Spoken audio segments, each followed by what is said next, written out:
Boa noite, a paz do Senhor Jesus. Hoje é sábado, estamos finalizando mais um dia, mais um final de semana. E nós estamos passando aqui para deixar uma palavra profética, algo profético para esse mês ainda em que estamos, o mês de dezembro. A palavra profético vem da palavra profetizar. A palavra profetizar é você falar algo que ainda não aconteceu, mas você crê que aquilo pode tornar real. Isso é o que nós vamos fazer nessa noite. Nós vamos fazer algo profético. Nós vamos declarar, nós vamos falar algo que ainda não aconteceu, mas com os nossos olhos da fé nós já conseguimos contemplar. Deus está dizendo para essa noite, para esse mês de dezembro ainda, que o inverno está cessando. Tem ciclos sendo encerrados nessa noite. Escute o que Deus está falando ao teu coração nessa noite. Tem ciclos e momentos estão sendo encerrados nessa noite. E tem ciclos novos, uma nova estação está chegando na tua história nessa noite. Que nessa noite você possa receber essa palavra do Senhor.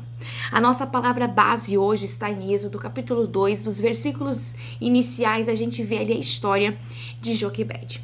Nós vemos que alguém da tribo de Levi casa-se com alguém da tribo de Levi. E quando dá início, a história vai dizer que é o início ali, né? A história de Joquebede começa no verão. Casamento, tempo de festa, de alegria.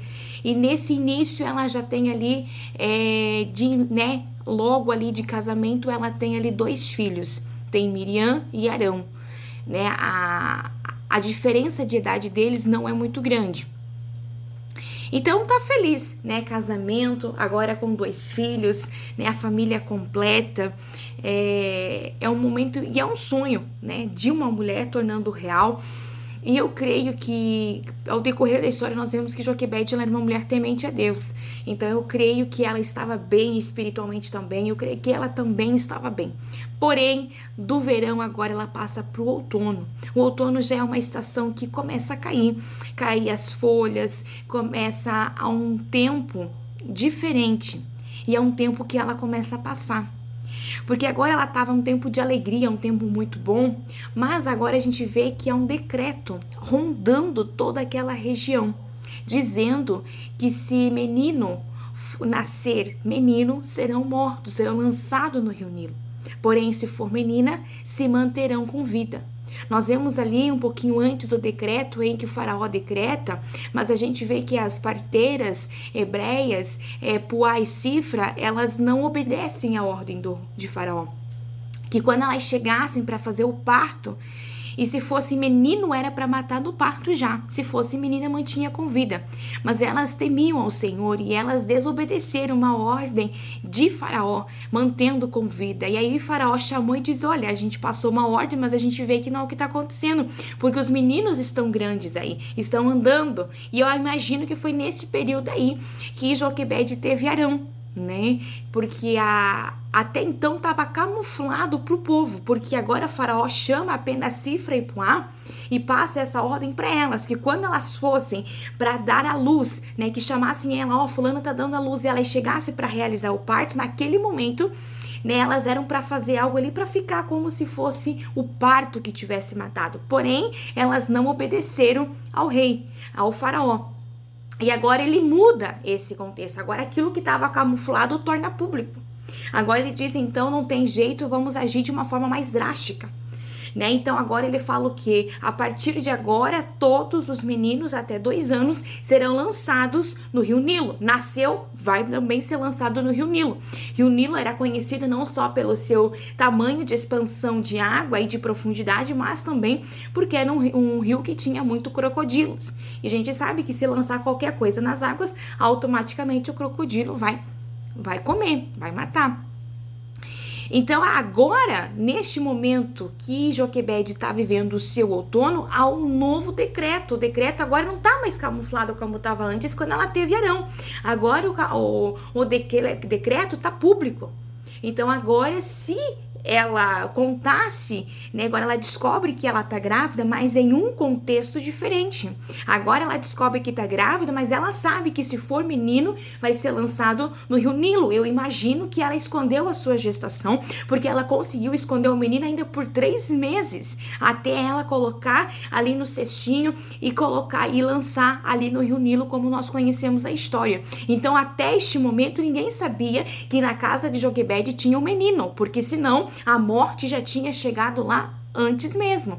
Porém, ela conseguiu guardar a sua gestação, guardar o nascimento do menino, e por 3 meses ainda ela conseguiu esconder dentro da sua casa. Mas o decreto de volta, em volta dela, por ali, era um decreto de morte. Se alguém visse, alguém iria denunciar, né? E a gente sabe que quando os soldados de Faraó chegavam nas casas para levar as crianças e lançar sobre as águas, eles não batiam na porta, né? Eles invadiam. Se a mãe ou o pai tentasse impedir, apanhavam. E também, se não fossem mortos, a gente sabe como era na época, as leis eram muito duras e esse faraó era terrível, né? Então a gente imagina que era um cenário drástico, era um cenário caótico, era um cenário terrível. E agora ela está grávida, nas incertezas de que vai acontecer. Será que é menina? Será que é menino? Ela preferiu que guardar a gestação, ela preferiu esconder a gestação para que ela pudesse ver o que era o bebê. Se fosse menina, ela tornava público. Como não foi, ela conseguiu ainda esconder por 3 meses. E agora ela sai do verão e ela entra para um outono, uma estação totalmente diferente, uma estação de incertezas. Por quê? Porque o cenário à sua volta é de morte, mas ela está gerando vida. E quantas vezes nós não nos deparamos com um outono? O nosso cenário é um cenário caótico, é um cenário de morte, mas você, dentro de você, está gerando. E eu não estou falando gerando vida em termos de filho, mas você está gerando sonhos, você está gerando propósitos, está gerando chamada. Mas o que está à tua volta é o contrário daquilo que você está sonhando, daquilo que você está apresentando ao Senhor, daquilo que você está projetando para a tua vida. E aí bate as incertezas, que você diz, meu Deus, mas o cenário é um e o que eu quero é outro, o que eu estou projetando é outro, o que eu estou colocando em oração na outra situação. E agora, Senhor, o que eu vou fazer?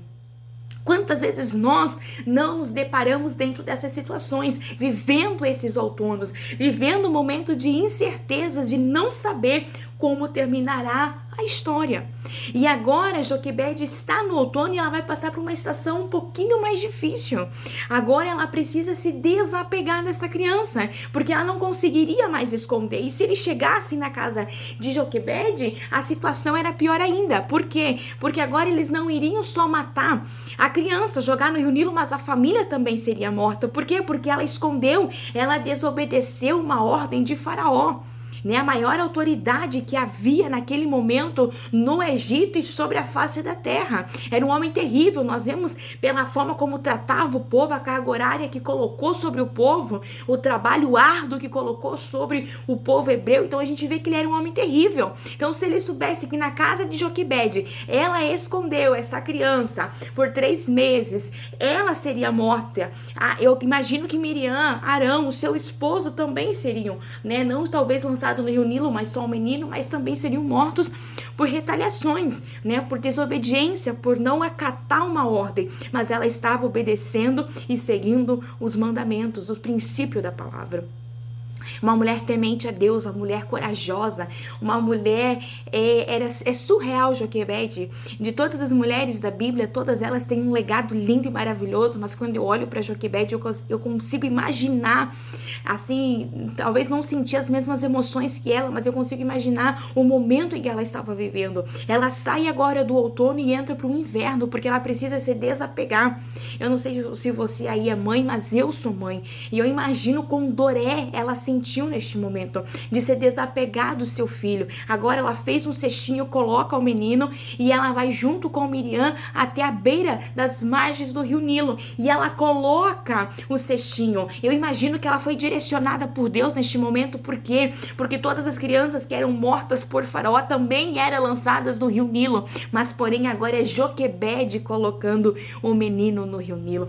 Todos que foram lançados foram mortos, mas a Bíblia nos fala que somente este menino, ele anda dentro do cestinho. O cestinho fica ali andando para lá e para cá dentro do mar, até que a filha de Faraó vê o cestinho, olha, vê que é uma criança, sabe que é um hebreu, mas ela tem compaixão e ela mantém com vida, ela cria esse menino que é Moisés dentro do palácio, e ela agora paga para Joquebede, né? Porque quando Miriam vê que agora a princesa vai lá e vê o cestinho, vê que é o menino, ela já chega junto, ela já aconselha dizendo, olha, eu conheço alguém que pode ser ama de leite deste menino, e ela vai agora até Joquebede, traz Joquebede para a princesa agora afirma ali uma aliança com ela, dizendo, olha, você vai pegar esse menino, vai cuidar, e eu vou te pagar um salário para você cuidar dele, para você amamentar ele, e quando ele já estiver numa certa idade, você traz ele para o palácio,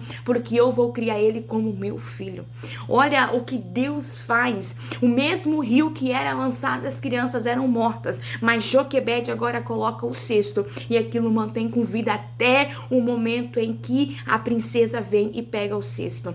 Muitas coisas poderiam ter acontecido nesse percurso. Alguma ave de rapina poderia ter vindo sobre aquele cesto, ter virado, ter afundado, o crocodilo ter dado bode, poderia 1001 coisa ter acontecido. Mas quando a mão de Deus está sobre algo, ninguém pode impedir. Todos que colocaram lá foram mortos, mas Joquebede, uma mulher de Deus, colocou o menino, e o menino foi cuidado por Deus. O que Deus está falando ao nosso coração nessa noite, não é porque fulana fez e deu errado, não é por isso e por aquilo que você também não, você é uma mulher que teme ao Senhor. Você é uma mulher que serve ao Senhor, é diferente. Nós não podemos nos comparar com coisas e com pessoas. Cada um é único, isso é bem verdade. Mas quando nós servimos ao Senhor, lembre-se, você tem alguém que intercede por você. Você tem alguém que cuida de você. Você não está sozinha dentro deste momento que você se encontra, dentro dessa diversidade. Deus está contigo. Você não está só. Deus está contigo, e a mão do Senhor cuida desse cestinho, direciona certinho aonde a filha de Faraó agora está se banhando, tanto lugar para essa princesa e tomar banho justamente neste mesmo rio, que era o rio caótico, que era o rio tão falado, tão mencionado, um rio que trazia luto, que trazia tantas dificuldades para as pessoas, porque as pessoas sabiam quando falava Rio Nilo, arrepiava. Agora também está lá a princesa se banhando, com tanto lugar que ela teria talvez para tomar banho. E por que ela estava lá naquele exato momento ali? É a mão de Deus. Quando Deus está em algo, até aquilo que era para dar errado, Deus entra na frente e faz dar certo, porque Ele é poderoso. Houve uma intervenção divina neste momento, muito clara e surreal, que a mão do Senhor estava ali. E agora, quando ela olha para a criança, ela poderia ter pegado esse menino e ter levado até o seu pai, porque era a ordem de Faraó que todo menino hebreu era morto, era lançado no rio Nilo. Mas ela agora, ela entra dentro do palácio e ela intercede por esse menino, dizendo, ele vai ser meu filho. Ela compra uma briga com Faraó, porque certamente Faraó não deve ter aceitado de primeiro momento, uma por questão de sangue, questão do DNA, quem era hebreus, era um egípcio, já tinha essa divisão aí. Então imagine, quando Deus ele tá no negócio, ele faz, ele traz a existência daquilo que não existe. E ainda agora nós vemos Joquebede sendo abençoada, ela recebe recursos para amamentar, para educar e para cuidar do seu próprio filho. E aí o que eu acho tão lindo é que quando eu olho para essa palavra eu fico imaginando, porque o decreto ele não muda neste momento, ainda permanece por mais um período o decreto de morte. Mas agora lá na casa de Joquebede tem vida. Agora lá ninguém pode denunciar, tem um menino lá. Agora ninguém mais pode chegar aos egípcios e dizer, lá na casa de Joquebede tem um menino, porque lá todos sabem que tem um menino, mas que é filha agora da princesa, que é filha agora da princesa, a filha de Faraó, que está agora sobre essa criança, que está cuidando dessa criança. A criança pertence a eles. Agora os soldados que poderiam ir lá na casa de Joquebede, arrombar a casa para pegar a criança, criança para lançar no Rio Nilo, os mesmos soldados agora talvez vão lá, bate na porta para entregar o salário, porque ela é paga para cuidar do seu filho, ela ganha recursos para cuidar do seu filho. Aonde todas estão vivendo um momento de lutos, de incertezas, de perca, Joquebede está tendo vida dentro da sua casa. Pode toda a tua volta estar caótico, desabando tudo, desmoronando, mas a tua casa será guardada, a tua casa será livrada, a sua casa será protegida por Deus. Deus nessa noite está falando conosco. Não se desespere. Mas aqui tá acontecendo isso, mas fulano tá fechando, mas fulano é desempregado, aqui tá assim, ali tá desse jeito.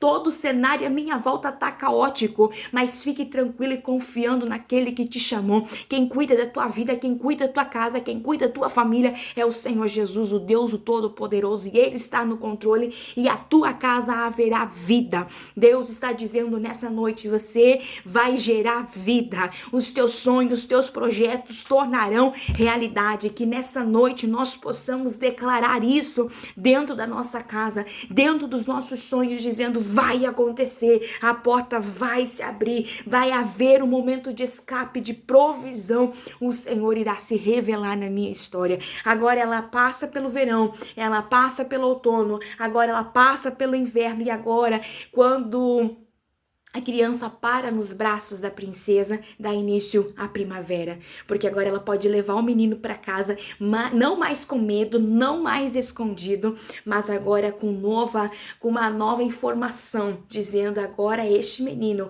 ele é filho da princesa, agora este menino, ele será cuidado nessa casa. E eu imagino que deveria ter soldados em redor da casa de Joquebede, cuidando da segurança dela, da segurança deste menino, e da segurança dos seus familiares. É isso que Deus está falando para nós nessa noite. Um novo ciclo está se iniciando. Um novo ciclo está se iniciando na tua história. Um novo tempo de Deus chegou para as nossas vidas. Que nessa noite você possa receber essa palavra do Senhor para o teu coração, tomar posse, crer, apresentar diante do Senhor nessa noite qual é o teu pedido, qual é a tua causa, para que o Senhor possa intervir este ano ainda de 2024, o Senhor possa abrir a porta, o Senhor possa dar o direcionamento que você precisa, colocar as pessoas certas na tua história, para que esse sonho, para que esse projeto possa tornar realidade. E se porventura você está doente, há um diagnóstico de morte, que nessa noite possa transformar em vida sobre a tua história, sobre a tua casa, sobre a tua família. Deus abençoe tua vida, Deus abençoe tua casa. Uma boa noite de sono, de repouso. Receba esta palavra do céu para o teu coração. Essa é uma noite profética. Profetize dentro do teu lar nessa noite que uma nova estação chegou. A primavera chegou, um tempo de florir, um tempo de flores, um tempo de alegria, um tempo de renovo, um tempo de prosperidade, um tempo de provisão, um tempo de milagre chegou na tua história. Deus te abençoe.